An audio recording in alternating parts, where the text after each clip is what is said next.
स्वर्ण है।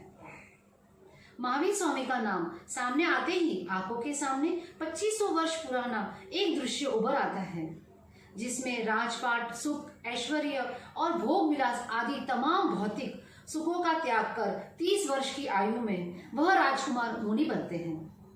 उच्च आदर्श के विचारों को आचरण में ढालकर उन्होंने नई क्रांति की।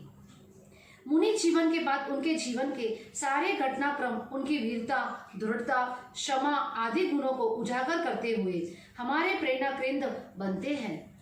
उन्होंने संसार को जो उपदेश दिया उस मार्ग पर पहले स्वयं चलकर प्रयोग किया। कहे जाने वाले भौतिक सुखों में उनके पास सब कुछ था। समृद्धि, वैभव, नौकर आदि का त्याग कर जीवन के उच्चतम मूल्यों की प्राप्ति हेतु वे निकल पड़े। वैभव के नशे में चूर यदि हम इस घटना से प्रेरणा लें कि वास्तविक सुख भोग में नहीं किंतु त्याग में है। चंद्रकोशिक सर्ग के दश का प्रसंग, संगम देव द्वारा उपसर्ग, ग्वालों द्वारा कानों में खिला ठोकने की घटना, गौशालक द्वारा तेजुलेशा का प्रहार, किंतु समता सागर महावीर करुणा भरे हृदय में किसी के प्रति तनिक भी क्रोध या द्वेष नहीं, नफरत बदलने की भावना नहीं। समता का यह गुण यदि हम भी जीवन में उतार ले तो कई प्रकार के टकराव, झगड़े, द्वेष आदि जीवन में स्वतः ही समाप्त हो जाएंगे। मिट्टी में सव भूयेसु मंत्र को अक्षरशः उन्होंने जीवन में उतारा था। इंसान जन्म से नहीं कर्म से महान बनता है। यह बात कहकर भगवान महावीर ने कर्तव्य करने की प्रेरणा दी। आत्मा को सर्वोच्च सत्ता का दिग्दर्शन कराते हुए व्यक्ति स्वतंत्र एवं आत्मशक्ति के जागरण का संदेश दिया। ऊंच नीच, जातिवाद, यज्ञ, बलि आदि रूढ़िगत अंधश्रद्धालुओं का त्याग कर समाज को नई दिशा दी। अपने संग में चंदन बाला आदि अनेक साध्वियों को दीक्षा देकर उन्होंने साधना के मार्ग में नारी की समानता का मार्ग प्रशस्त किया। महावीर ने परिग्रह को पाप मानकर उसे दूर रहने का उपदेश दिया। उन्होंने कहा कि आपकी जरूरत को सीमित रखें।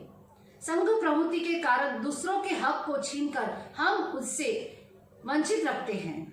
समाजवाद और समानता के उच्च आदर्शों का सूत्रपात महावीर के सिद्धांतों में पूर्ण है। आज राजनीतिक संगठनों, साम्यवादी, समाजवादी, वाममार्गी, दक्षिणपंथी आदि विचारधाराओं का चिंतन अधूरा है। वे संपत्ति बांटने की बात करते हैं, जबकि महावीर ने तो उसे संग्रह करना ही पाप बताया। जहाँ स्वामित्व ही नहीं होगा वहां देने लेने का प्रशस्त स्वत्व ही समाप्त हो जाएगा। महावीर का दर्शन सत्य पर आधारित है। सत्य हमेशा 3 कालों में एक ही रहता है। इसीलिए आज से 2500 वर्ष के बाद भी उनके सिद्धांत जीवन प्रेरणा के केंद्र बने हुए हैं। सर्वनाश के कगार पर खड़े आज विश्व शांति के लिए महावीर का उपदेश एकमात्र मार्ग है। वर्तमान में व्याप्त आतंकवाद, खून खराबा, हिंसा, भ्रष्टाचार, विरोध, द्वेष, अलगाववाद, महामारी, कोरोना आदि जटिल समस्याओं का समाधान यदि भगवान महावीर के जीवन एवं दर्शन से ढूंढे तो निश्चिंत ही सबका समाधान मिल सकता है। अंत में मैं सिर्फ 4 पंक्तियां कहना चाहूंगी। त्याग को शौहरत से हमेशा ही मिली है। त्याग को शौहरत से हमेशा ही मिली है। त्यागियों से ही अन्याय की जड़ें हिली हैं।